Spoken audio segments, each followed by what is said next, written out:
So, my name is Detective Muse. I'm with Santa Clara Avenue Police Department. I've been with the department for about, I'm going to say like 3 or 4 years now. No, Yeah. Everyone hear me? Yeah, can you do it at the mic because we're Oh, recording? okay. We're Yeah. recording? Okay. Yes. I like walking around. I will give you a microphone in just a minute. Okay, then I'll use that one for sure. I can't send one. My ADHD is wild right now. But yeah, so before I joined the department, I was active duty military for 7 years. I was in the Army. I was with I was an MP and signed to the CID office. So it's like the Criminal Investigation Division. It's like the Army's version of NCIS. So I was just buying drugs in the military, I guess. That's what I did, you know. So that was my whole job, was any cases regarding the wrongful use, possession, or distribution of a controlled substance in the military. Unfortunately, we had that position. Well, anyway, so my current role here is anything under the sun when it comes to investigations, from homicide to property crimes to I'm also part of the Internet Crimes Against Task Force for the state. So we just did an op just a couple weeks ago where we did posing like a 13-year-old girl online, and we arrested some people, you know. So pretty fun stuff. You arrested a 13-year-old girl? No, we arrested someone that was trying to meet with a 13-year-old girl. Yeah. They would have had more fun if we got this 13-year-old girl. Yeah, we don't want that. So we're going to be going over a lot. So if you guys have any questions, just raise your hand, throw a stick at me, whatever you have to do, okay? So the agenda, we're going to be going over fraud and scams and kind of going over the definitions. Why are scams increasing? Major scam categories, red flags, how to protect yourself, reporting options, and a little Q&A if you guys have any questions at the end as well. So what are scams and fraud? So mostly for scams is, you mentioned it earlier, everyone's getting all sorts of random phone calls and text messages. By the raise of a hand, who gets those phone calls and text messages? It's like 20 a day. It's wild. I just want to throw my phone against the wall sometimes. But and these bad guys are getting a lot smarter. And obviously, as technology is increasing, it's making my job a lot harder, and it's also making it really realistic. Like I just took a course where the first quarter of the course, the guy was instructing over the computer, and he's like, just to let you guys know, this first block of instruction was all using my AI voice. It wasn't even actually him. It was an AI, generated voice that he made and put it into his PowerPoint, and it sounded like a real dude. It was wild. So just as technology's grown, it's really bad. But anyway, what fraud and scams is just schemes to steal money or personal information. Criminals are exploiting fear, urgency, and trust, and delivered, and how they're communicating with us. Obviously, everyone said it, is phone call, text message, and email, and social media. So who's got social media? By the raise of a hand. It's just crazy what's happening on the web nowadays. And the amount of money from scams and fraud in the U.S. is just wild. And we'll kind of go into the FBI stats that I pulled earlier. So in 2024, we almost had 900,000 complaints of suspected internet crimes, reported losses. Who wants to take a guess on how much money we lost in the U.S. when it comes to scams and fraud? $1 billion. $1 billion? That's a good one. Anyone else? 10 billion. 10 billion? 100 billion. 100 billion? Man. Trillion. Oh, that's not the right button. $16 billion. All right, so that's what was reported. So you got to keep in mind of all the cases that weren't reported. All right, because And it's really unfortunate. Like I'm doing this every single day, and people sometimes get embarrassed. And everyone's been scammed. I've been scammed. My parents have been scammed. My grandma's been scammed.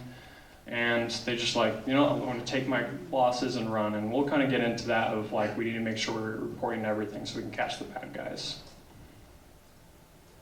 So some more stats for you. So as technology is growing, we've seen a rise of obviously the complaints and obviously the rise of money. It's 33% as of 2024 compared to 2023, which I can't wait to see the numbers for 2025 because I guarantee it's going to, I wouldn't be surprised if it's like 50% because it's just wild right now, especially with the big boom in AI and technology when it comes to spoofing, and it's just, I'd be really surprised if it's not close to 50%. What's the phishing and spoofing? Yeah, well, I'm glad you mentioned that. We'll get into all the definitions, and there's some terminology that the feds have came up with it, and I'm just like over here scratching my head. I'm like, this doesn't make any sense, but I try to break it down as much as I can for you guys. But no, that's a really good question. We'll get to it. But amongst the victims, individuals that are over the age of 60 are the largest total loss. So they account, I want to say, when I was looking at the stats, it was almost 30 to 40% of that 16 million.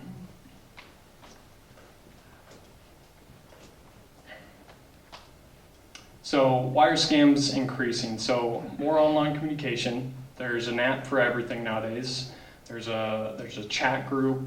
There's so many ways to communicate with someone in today's day and age. Like even like 20 years ago, it was just maybe a landline and mail. But now there's an app for this. There's an app. It's just wild. Advances in spoofing, which we'll get to, technology. And more anonymous ways to receive payment for the bad guys. So we'll kind of go into spoofing right now. So spoofing is, so when I receive a case, the one thing I need to do is who's communicating with my victim. So how they communicated with the victim is either, like I said earlier, it's going to be phone call, text message, or email. So I take that phone number or that email and I put it into multiple online databases that we use in law enforcement. And if it's a phone number, for example, I can put that phone number in a database and it gives me on what cell phone carrier owns that number. So for example, if you put my phone number into the database, it would come up to AT&T. But for these bad guys, when I put their phone number in, it comes back to nothing. So they're using, there's apps that you can download. Any of you guys can download an app right now. It's Text Now, and it is just an internet assigned phone number. Doesn't come back to anyone. Doesn't come back to like an internet service provider or any phone carrier whatsoever. So that kind of, so as an investigator, I'm like, well, I don't know what to do, because normally if AT&T came back, I would submit warrants to AT&T and say, hey, who owns this phone number? Now with spoofing, with these fake anonymous phone numbers, it's really hard to catch these bad guys. And then anonymous ways to receive payment. Does anyone have crypto? Father, raise a hand.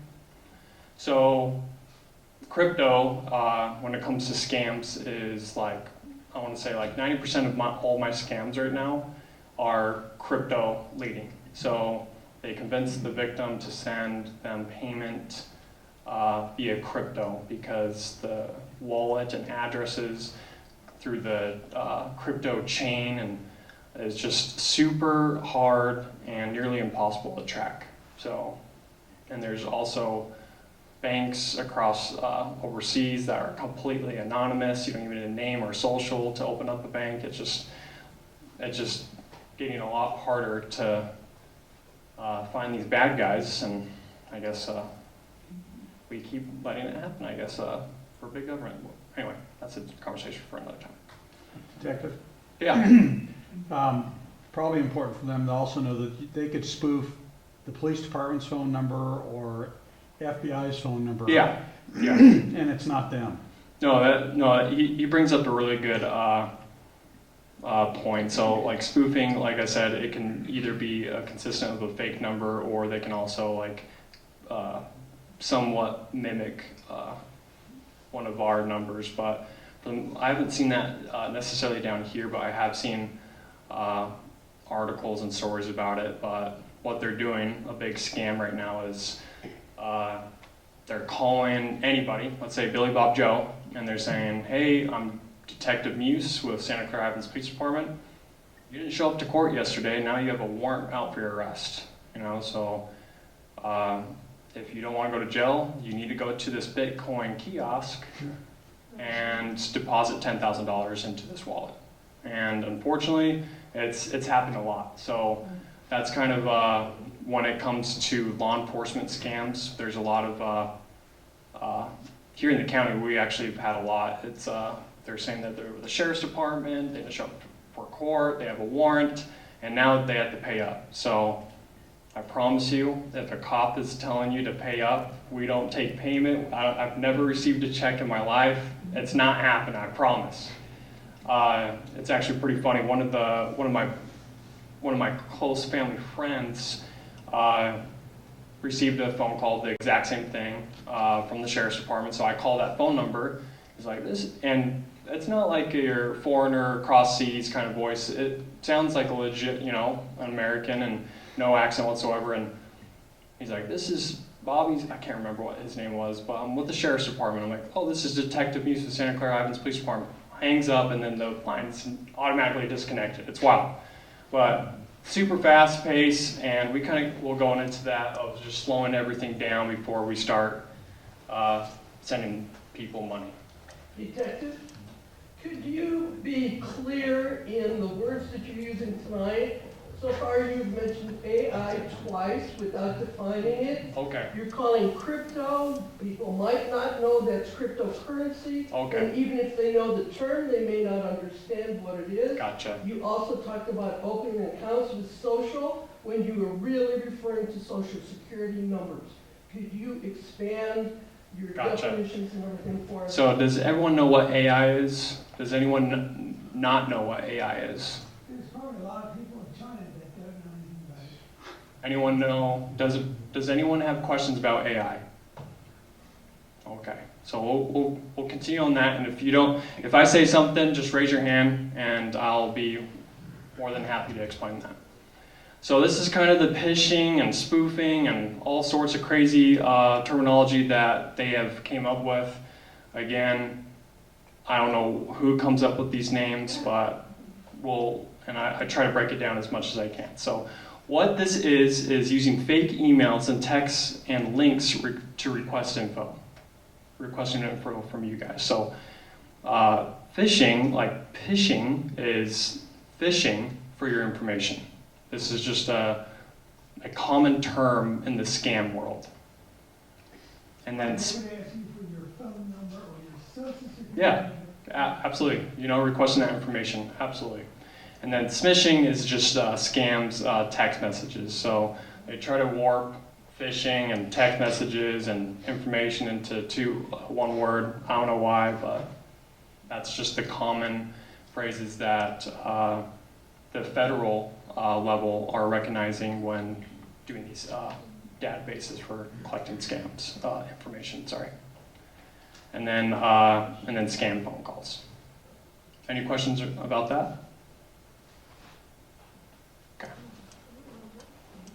So tech support scam. So who's received an email, phone call, whatever, that their information's been compromised, or there's a software virus into their computer? I'm pretty sure all of us have received that, right?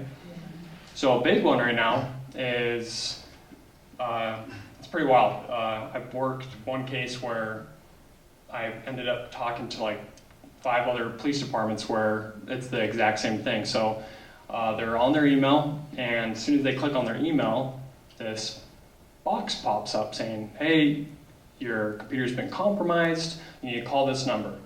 And they call that number, and it ends up being our bad guy, where they request payment and gift cards. okay? And how these bad guys are for the gift cards for everyone's aware. So you can go to any store, grocery store for, like, you can go to Land's, Harmon's, and then go get Apple gift cards or Visa gift cards, and they can vary in payments. So from $25, I think I've seen them to $500. Everyone knows what I'm talking about on those. And then they're like, all right, well, read me off the number on the back and the pen. And then as soon as they get the number on the back and the pen, they hang up, and then they got $500. So that's a gift card scam. So never, ever pay in gift cards over the phone. It's just 99% of the time it's going to be a scam. But anyway, so claims about viruses or account getting compromised, scammers request remote access, and when they're talking about remote access,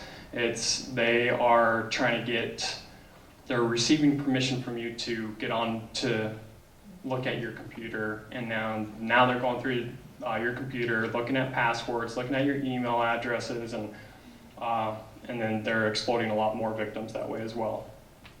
And then again, our main targets right now for these scams are going to be seniors and non-tech savvy individuals.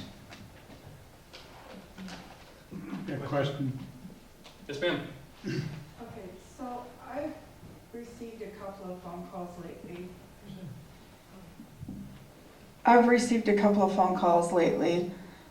Most of the time I don't answer them. These were from banks stating, one was a bank that stated that somebody was trying to open a credit card under my Social Security number and stuff like that. They kept, for some reason, wanting to keep me on the phone. I didn't give out any information or anything like that. Yeah. Is there a way that they could get information from my phone for me staying on the phone? No, that's a really good question, and that's a big scam right now. What's the word that I'm using? Like a form of a scam that they're doing right now. So they want to keep you on the phone. They're probably making some urgency for you to act right now, right? Like saying, hey, you've been compromised, you need to act on this right now, stay on the phone with me, don't tell anyone about this, I really want to help you out. Is that like kind of the conversation, or? Well, they want to put me on hold, and then they wanted to keep me on the phone. Yeah, so to answer your question, I haven't seen anything like that where if you stay on the phone, they can somehow get data off your phone or anything like that. I've never seen that, nor I've never, my peers haven't seen that as well. Sorry. Years ago, they used to have something where they would call you from a certain number, and as long as they could keep you on the line, you were charged so much per minute for staying on the line. I Maybe gotcha. $100 a minute. Oh, okay. Yeah, I think, That's been quite a few yeah. years ago. yeah, so I haven't ran into that anytime recently, but as far as like keeping you on the phone, they never want someone to hang up, they never want the money to walk. So you're technically the money and they don't want you to walk away. So that was the main issue for the keeping you on the phone most likely. So They just, kept putting me on hold, yeah. and I could tell right off the bat because they have the Asian, not the Asian, but the Iranian Yeah.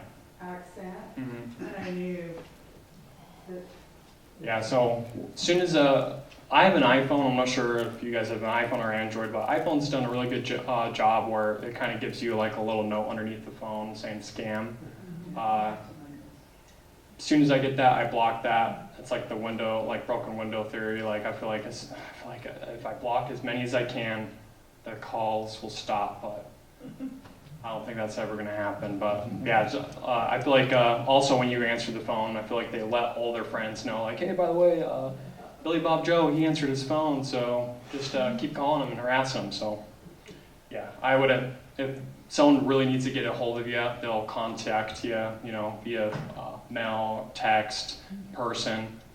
But yeah, and we'll go into resources on checking that stuff as well. Okay, thank you. Yeah.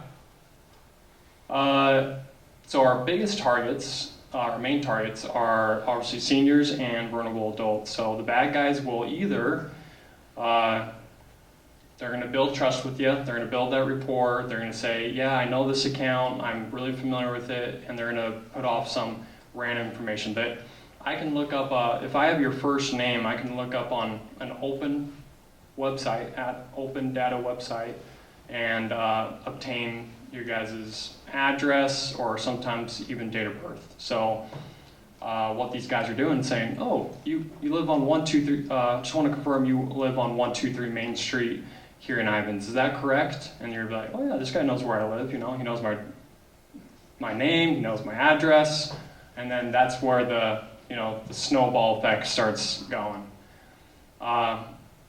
Just building that trust. And then a big one, a recent one I just worked is a romance scam.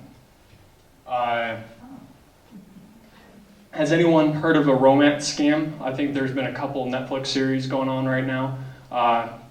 If you guys can't see, I have a couple, I printed off these PowerPoints, so if you guys, I don't think I have enough for everyone, so you might have to share, but you guys can take that home. But I worked this case where this individual had recently gotten a divorce, and a pretty nasty divorce, and somehow she got in contact with this individual online. And kind of going back to that first bullet point of building trust, this conversation has taken over the last like 3 or 4 months of just, getting to know them and what are your hobbies and calling each other every single night. And this unknown individual online is apparently a really successful doctor overseas. And for some reason his account got hacked and he's not able to access any of his bank accounts, so he's asking her to send her a check. So, blinded by love, like love will do some crazy stuff to us. She had access to her parents' account, so she deposited 4 checks for $62,000, and now they're out of $62,000. So it's just pretty wild on these romance scams because like we can build trust, but as soon as you get someone to feel that like that love in the air kind of feel, I feel like it's downhill from there. So Do you have a number for that romance scam? a number for what do you mean, like a number? What do I call it? Oh yeah. I'll get you that. The old man. Yeah. No, that's funny. And then obviously the tech support, which we've already talked about. So what are some red flags that we need to identify and look at? Okay, so kind of like the act now sense of urgency. So we kind of talked about one scam of the warrant, right? The urgency is if you don't pay me, you're going to go to jail. So that's one example of that urgency. So if they're creating that, then they're going to make you act now and then making rash decisions, without thinking or talking to people, okay? Request for, secrecy. So this is I think I worked a case like a couple weeks ago where they're on the phone, they're like, hey, don't tell anyone, just go straight to the kiosk, okay? Just go straight to that Bitcoin kiosk. So I'm not sure if everyone's heard of Bitcoin. It's like the digital currency in today's world. Instead of cash, it's like a digital currency. And now, instead of ATM machines where you can actually withdraw cash, there's actually Bitcoin machines where you can go and buy Bitcoin and you can send it to any wallet address that you want. So you can, I think there's one over on Lightsfoot's gas station right off 200 East. There's one over by the Hispanic Rammies over off Santa Clara Drive and Lava Flow, Warrior Way, where I feel like 99% of my interaction with these Bitcoin kiosks are fraud, but where you can go buy the Bitcoin and send it to any address you want. And it kind of goes into, I can't track that address because it goes into the digital web of crypto, and it's just a mess. But anyway, so they're don't tell anyone, go to this crypto kiosk and send me some money, or I'm gonna have issue this warrant. So they're making sure you don't talk to any family, they're making sure you're not talking to any of your friends, creating that urgency, and then also secrecy. Payment with gift cards, we've talked about that, crypto, and then wire transfers. To be honest, I haven't really dealt with a lot of wire transfer fraud cases. I know I've heard like some around the county, so I can't really speak on that, but gift cards and crypto are 95% of my fraud cases right now, scam cases. What about Venmo? Is that a, No, so, safe? no, Venmo is really safe. Due to the fact that to make a Venmo account, there's a lot of verification process to make an account. I think now you have to have like your social or date of birth, address, phone number, and these bad guys I don't think they've exploited that part, knock on wood, but Yeah, could we it's pretty good do right now. something with your SKU or something, if you can get a hold of it, or, I don't know. sorry, what? The SKU, The QR code? Oh, the QR code? QR code. Okay, I haven't came across any Venmo scams, and if it is a Venmo incident where money was transferred, I would love that because it makes my job a lot easier because, like I said, the spoofing, like the fake accounts and everything, I'll just submit a warrant to Venmo and get all that user information and then issue an arrest warrant. So I wish it was on Venmo, and that'd be awesome.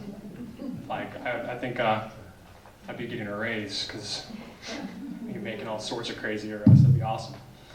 And then unsolicited requests for personal information.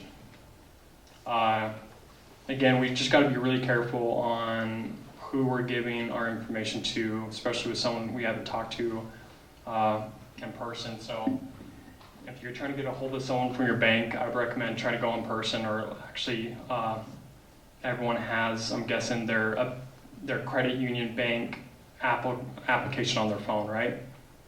That's or Google that. I would actually stay away from Googling like phone numbers because sometimes they can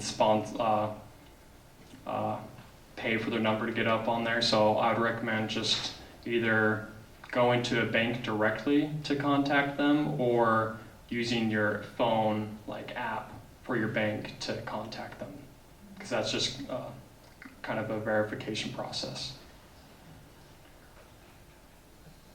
And then spoofer caller IDs, we've talked about that. And how do we protect ourselves with this crazy world that we're living in? I don't know how to tell. No, I'm just kidding. So slow down, verify before acting. Okay. If there's a lot of urgency going on, then say, sorry, I need to talk to my husband, I need to talk to my wife before going forward. Sorry.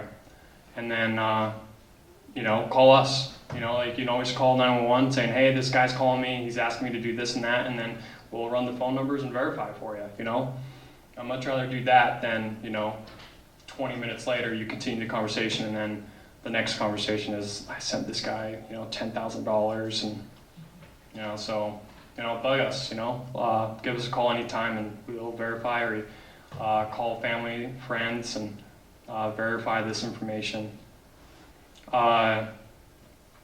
Kind of like what I was saying, using official websites and phone numbers. I really like going in person. I'm just a direct face person, or using the app on the phone.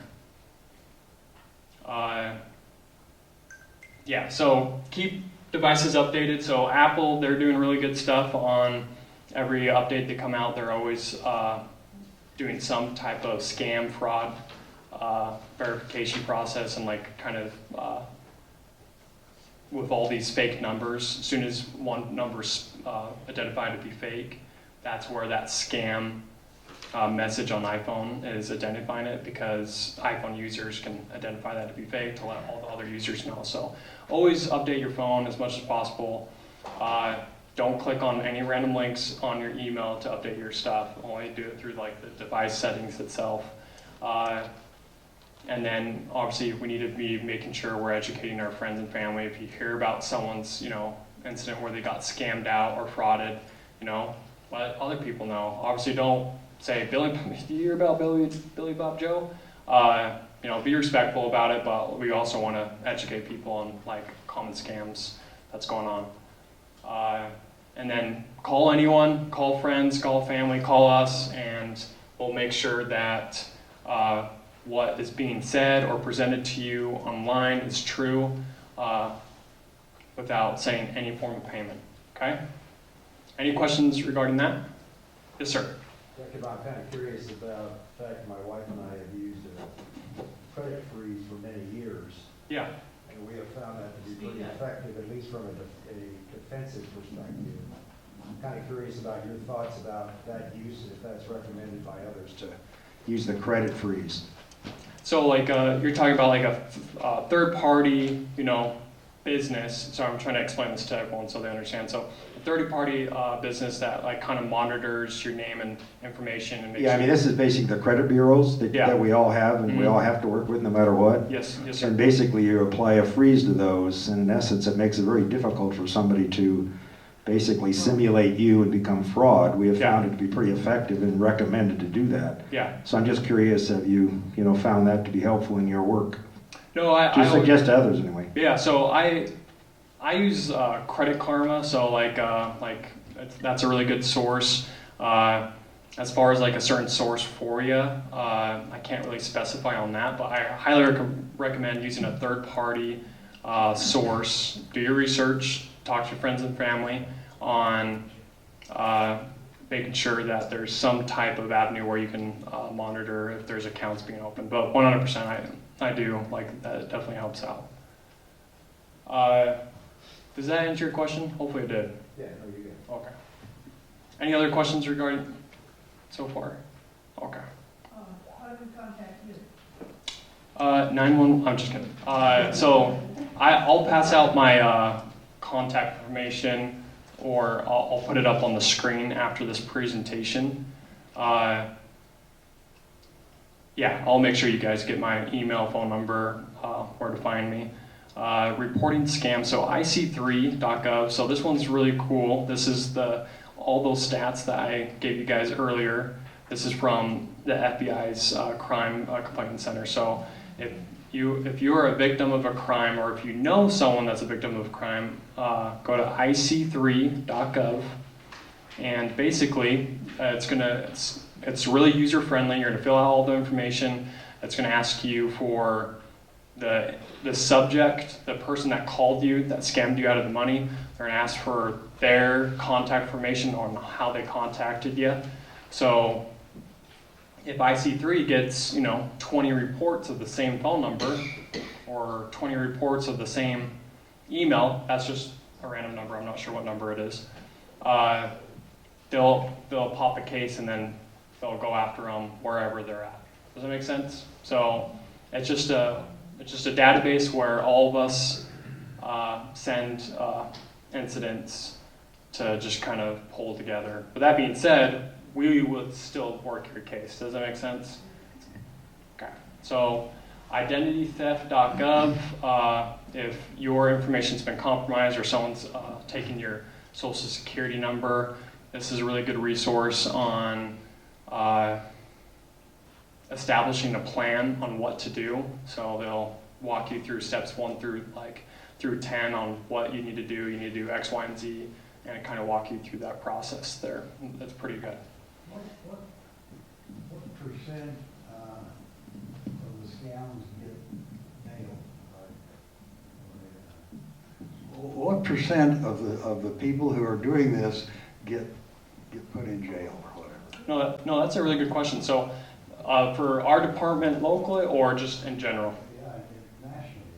Yeah, so I would say 5 years ago it was closer to 30 or 40%, but now in today's day and age with these fake phone numbers and technology and everything, I'd say I'd be surprised if it's even close to 10%, to be honest with you, or even 5, so it's making our job as law enforcement really hard, and where our avenues of leads are getting like dwindled in the wind because one, legislation. As a citizen, I really appreciate it. I don't want people to know what I'm doing and everything like that. But as a detective, I'm like, man, just give me the guy's information. What's going on? But yeah, to answer your question, I would say around that 5%. What percent of the fraudsters are from overseas? I couldn't tell you, but my guess, I would say a high number. Yeah, it's definitely in the higher end of the spectrum for sure. If you guys have Hulu, or I think it's Hulu, it's this documentary. It's Mariana Van Zeller. She's an awesome, like all of her documentaries are awesome. I highly recommend looking her up. She actually goes overseas and interviews some of these fraudsters, and it's pretty crazy where one country in Africa, they said the city, like 80% of like the US fraud is coming from this like country of just online. Yeah, something like that. But they actually do some interviews and talk about their thought process. Like, hey, do you feel bad, like ruining people's lives? So like, no. If they were, not smart enough to keep, they weren't smart enough to keep their money, so their money's safer with me now. So they have no empathy whatsoever. It's just pretty wild. But yeah, Mariana Van Zeller on Hulu has a lot of good documentaries and goes into drugs and scams to homicides. It's really educational and informative. Can you repeat that, her name again? Yeah, I'll pull it up after this, so I'll make sure I have the correct spelling for you guys. But it's some really good stuff. I was stupid enough to change my Medicare by Humana Insurance because they said I'd get more from Social Security. But then I ended up, when I went to a specialist or a doctor, instead of spending $20 to see him, I had to spend $50. So I have my daughters who helped me, and I'm back on the thing. But it was just a smooth guy, and it sounded pretty good, Yeah. It's stupid me, Yeah, definitely upcharge deal on that one. Yeah. The actually IRS and you mentioned it, when you mentioned Medicare, for some reason the Social Security scams are going up there as well. So, but yeah, let's see here. So takeaways, scams continue to evolve rapidly, especially with technology. I can't imagine what scams are going to be looking like in the next 5 years. It's just going to be wild, especially with Got a question right here. Yes, sir. You have a question, sir? A common scam that I've been getting lately is through my email, and it starts out with, "Thank you for your payment." Yeah. And then You're like, what payment? you look at it to see what payment it is, and Mhm. it's around 900 and something, and it's for something you have no idea of. And then it goes through PayPal for some reason, and it says, if you have any questions, contact us at this number. Yep. And when you do, then of course, in order to reverse that, they have to have all of your banking information Yep. and stuff, so. Yeah. So I get that a lot. no, that's a really good example of creating that urgency, right? Like $900. Like, gosh dang it! Like there goes my golfing trip, with the guys, in Vegas. So I need to make sure someone doesn't take $900 from my bank account. So I'm gonna call that number and find out what's going on. Maybe it's a mistake, and that's how they get that snowball effect of creating that urgency. So that's a really good example. Thank you. Yeah. So awareness, just being aware of what's going on in the world. Always be, up to date on scams, such as what you guys are doing right now, and then never pay with gift cards or crypto over the phone whatsoever. Even in person, I wouldn't even want to pay with I've never paid a bill ever in my life with a gift card. I'm not sure about you guys, but it's just not a thing. So we should not be paying bills or anything with gift cards over the phone with people we don't even know. Got a question over here. Excuse me. Yeah. So hey, you've heard about the title lock. They say that people can steal money from your home title. Wondered, if you have problems with that. I've heard of it, but I haven't seen any cases here in the county. I have seen like some news articles about it, but it hasn't made its way over here. But yeah, I can't really speak on that. But I have heard of it, but I haven't necessarily worked on the case regarding that. In regard to that, I'm not sure, are titles held here for Ivans within Ivans City, or are they in Washington County? So I know their counties have, some counties in the state have a policy where you can go in and actually place guards on title or property title. I don't know if that's doable here, working in this county. You can just go online in the Washington County Assessor's Office, and they will give you a link. You can block your title. Okay, good. Just wanted to know. I didn't know that, so I'll probably go do that when I get home. That's actually really smart. But yeah, never paying gift cards, and then verification is your best protection. Always verify, and then reporting. So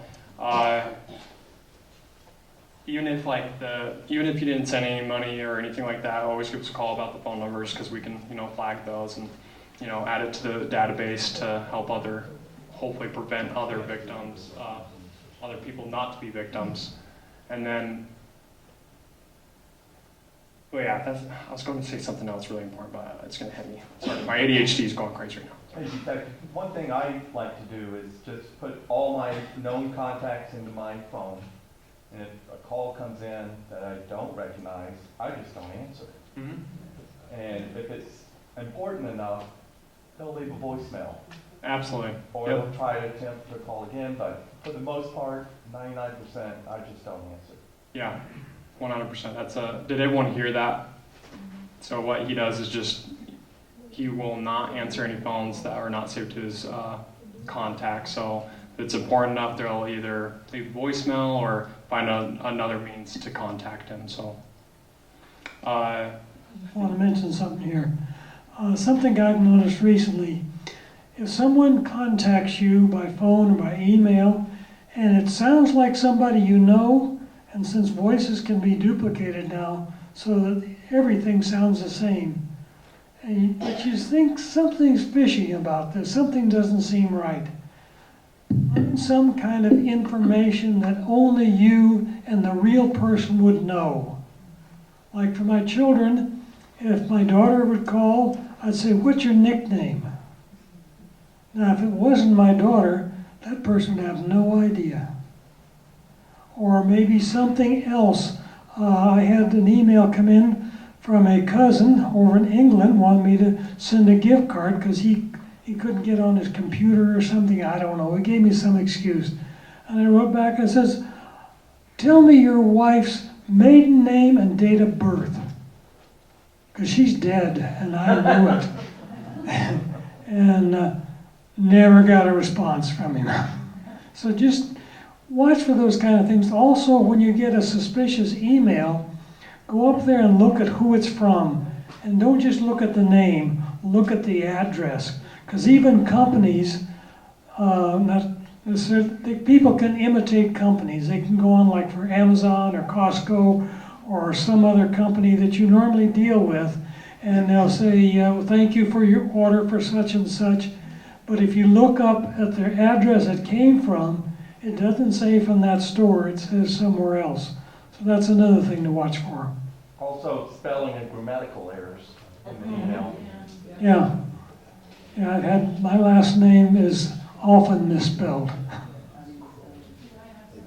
Sure. I'd just like to tell you about a time my mother, before she passed away, she was called, an elderly lady, and she was called by Publishers Clearinghouse. She won a lot of money. Well, my mom bought from Publishers Clearinghouse.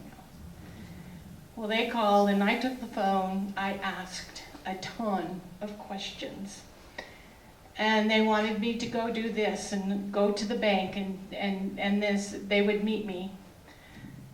So I took down, while they're talking, I was writing all of this down. And I said, well, you know, I really need a moment to just discuss this with my mom. I'll call you back in 5 minutes, they did. In that 5 minutes, I called the detectives, fraud detectives, and he said, they thanked me. I gave them a lot of information, and they actually were able to intercept the call on my phone, on my mom's phone.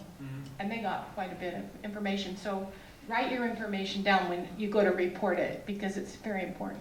You know, so you bring up a really good point. So saving, if you are a victim of fraud, hopefully it never happens, but saving screenshots of those call logs, the screenshots of the phone number, email address, receipts, anything that you can save, don't throw away, don't delete, even if like it's really, like no matter how embarrassing you maybe think it is, which is not whatsoever, we need to make sure we save all that, because it's, you know, like, it's really tough as a detective when I get calls and they're like, yeah, I got frauded out of $20,000, I sent this guy this money through, you know, crypto, and he called me on a phone number. Okay, yeah, tell me, what's his phone number?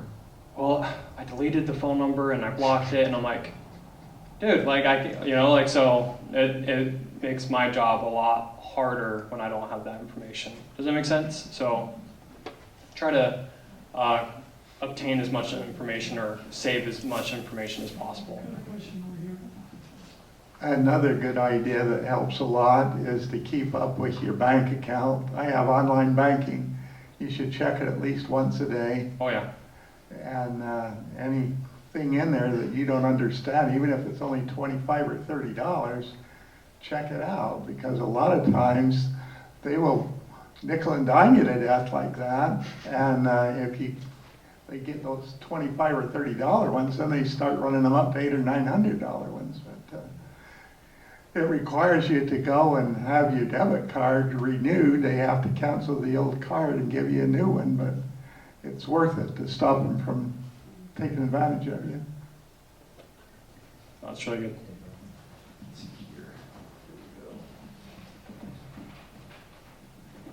Unfortunately, we have an actual situation that took place with my mother a couple years ago with Publishers Clearinghouse. Yeah. And unfortunately, this situation led to the point that they obtained a great deal of information from her, no matter what we gave her counsel to. And in which case they went down the path of identity theft. They got to the point of creating another person, to the point they got into her bank accounts. And in the situation that we have, they basically took $16,000 on one of her credit cards. So what we learned from that situation is probably something that we can all pay attention to, is that the older you get, the banks love to crank up your credit rating. And what comes with your credit rating is an awful lot of amount that they show that you are available on your account. Now, a lot of people don't even know what that number is. I never knew that my mom's number was 16,000. But when you're 90 years old, how often do you need a $16,000 credit limit?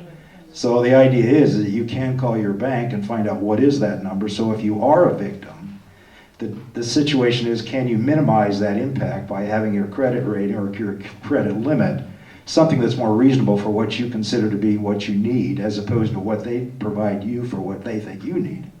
Me calling them in that amount of time saved my mom's account. Amen. It's something that we have to do. But anyway. That I knew it was a fraud. I couldn't tell. My mom was just, she was such a sweet lady who would just do anything for anybody. And she gave all this information, so I'm asking all these questions and I'm writing it down. And I said, you know, it's going to take me a few minutes to get all of this stuff together, because I have to get my mom, who's in a wheelchair, into the car to get her to the bank. I just need some time. And that's when I hung up, and then I called the fraud, and I said, this is what's happening right now. Unfortunately, my mother has done all of this, and she was saved. Yeah. And he said, how did you get all this information? I said, I'm just nosy. Yeah, this situation that we had, it went through the Tucson Police Department at this point, because it was down south in southern Arizona. Yeah. But the part is that it led to the point that it was believed to be an offshore situation, And to the detective's point, these folks are extremely good at what they're doing. These people can talk folks that no matter what their relatives may tell them about something that's not right, they follow down this just believing that nobody on the telephone will lie to them. And it's unfortunate, but it happens more times than probably it should. But my mom did that, and $16,000 later, she could not understand that. So anyway, it's just something for the general, for those of us in this room, how much credit do you have, and how much credit do you really need to have if you are exposed? No, so just so everyone understands, so he's coordinating with your bank, see what your credit limit is on your credit card, and kind of discuss that. And then also, you can actually coordinate with your bank, and if you have limited bills, you can actually tell them like, hey, if I ever spend more than X amount of money, you can actually flag my account. So you can actually set those limits on your bank account, check-ins account, and so on and so forth. So you don't your account automatically gets flagged and no other transactions can go through. So that's a really, really good advice. Yes, ma'am. I just wanted to share that I have excuse me, thank you. Is it on? Yeah. So I have a watchdog daughter, and she tells me all the time if I get a call, she said the police are not going to call you on the phone. If they have a problem with you, they will not call you and try to tell you that they're the police. If a store calls you and you don't know who it is, hang up and call that number direct and ask them if that's the truth. You know, we'll use Discover as an example. If I get a call about Discover, I can hang up and call Discover and say, is that, so she's got me, I'm totally paranoid now, but she watches out for me, and Good. I don't answer hardly anything unless I know the number, but I don't talk to anyone anymore. It's a sad world, but anyway, I think it's just a good idea if, you know, people are not gonna, legitimate people are not gonna call you on the phone.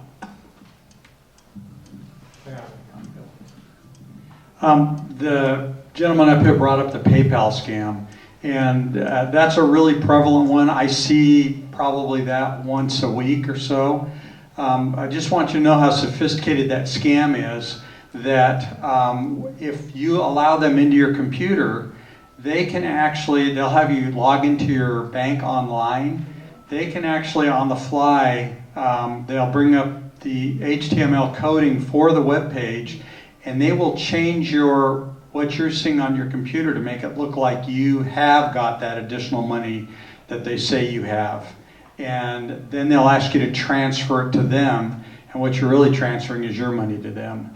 And so most people think, well, I logged into my bank account and it said what they said it would say. And well, that's because they're basically spoofing your computer screen because they're taking control of your computer. No, that's really good.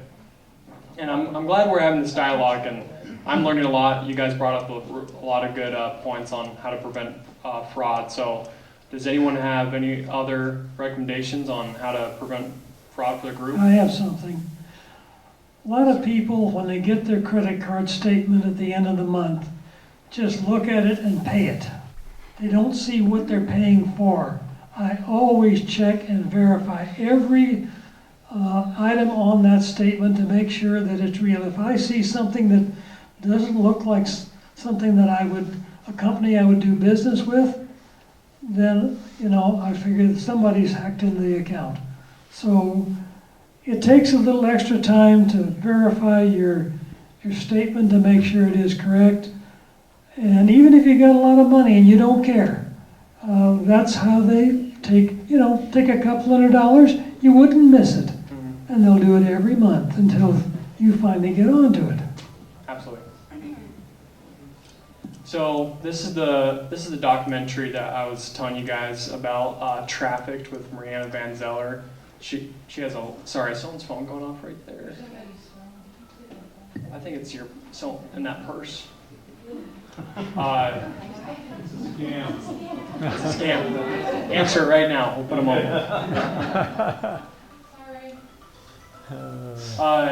But yeah, there's tons of seasons. I think there's like 6 or 7 seasons right now, but there's all sorts of, it's really informative. It's really good stuff. But that first one right there, I think you can watch it for free on Nat Geo. the crypto scams, and she goes and interviews these guys, and it's just wild what their thought process is, and no remorse whatsoever, but really educational, and they actually, it kind of puts you in a different mindset when it comes to stuff like that. So highly, highly recommend looking that up. I think that's about it from me, but if you guys need to contact me, let me pull my information.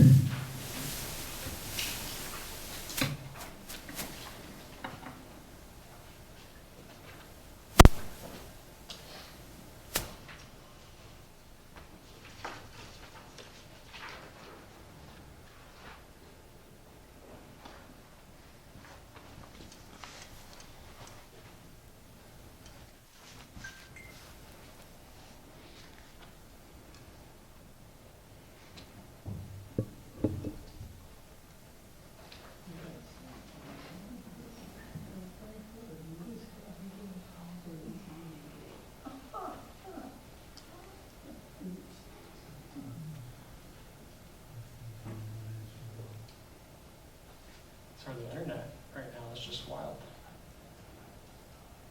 Wildly slow.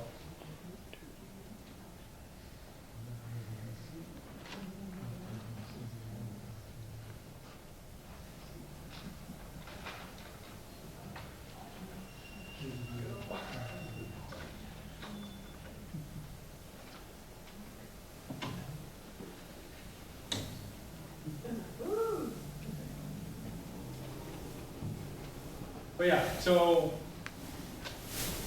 obviously I'm just right across the street. If you guys really need me, Mary's back there, and he can yell at me to do something. But yeah, my cell phone number, email. If you guys have a question about something, I prefer that you send me a text first, so I know who's calling me. And I'm more than happy to answer any questions. If you guys have a question about a phone number or an email whatsoever, give me a call or shoot me a text. So, yeah. Any other questions before we close up shop? I just want to say one thing. My daughter works at Discover Card, and she literally called me the other day and says, just freeze your credit, it's the best way. There's been a big scam. Blue Cross Blue Shield got hit really bad. But she says, Mom, it's just going to protect you because things are coming down to the nitty gritty and they're really scamming a lot. And she says freezing your credit is not that hard, and that you can work with it, but it just saves you. Oh yeah. So I like that idea.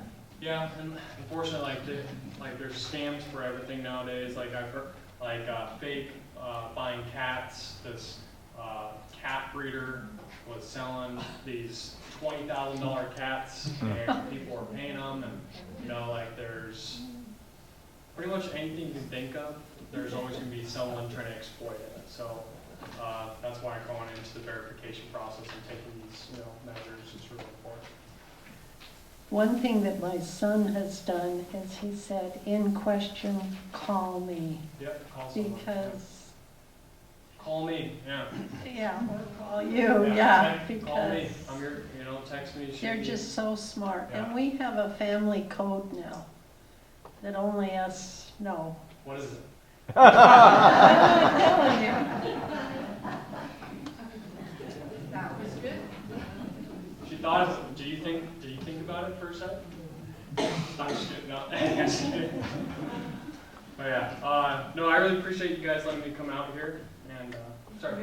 Your thing the time before, what does it have to do with the, things like magazines and stuff? Well, I didn't quite understand that. Sorry, what was your question? Your before we were having something about different. Oh, Yeah, I didn't understand what she was doing. Oh, okay, so that, I brought Sorry, up, no, you're good. Just that previous page I had. Yeah. Is that what you're talking? Yeah, so that's, I was just wondering what it has to do with subscriptions of magazines and different things. Does that open you up for trouble? no, so that's just her her name and documentary. So she's Yeah, so she's like a interviewer, she's like a reporter, and she's making a documentary about these scams and stuff like that. Okay. So as far to watch it, I think you can watch it for free on YouTube or Nat Geo. But if you have any like subscription base, like Hulu or Netflix, I don't think she's on Netflix, but I think she's on Hulu and Prime, where it's like a subscription base. But yeah, I'm not recommending paying for anything whatsoever. I don't want to get a phone call next week saying, Detective Hughes told me to pay for this and I ended up getting scammed out of money. No, absolutely not. So, hopefully that answers your question. Oh, yeah. We had a friend that had when somebody called him, and He realized it was a scam, and so he just kept on having them talk and talk and talk. And we found out, we asked him, why did you do that? He said, so that they wouldn't call somebody else. Oh. Man, honorable person right there. Taking one for the team. But yeah, any other questions or? Thank you. Thank you.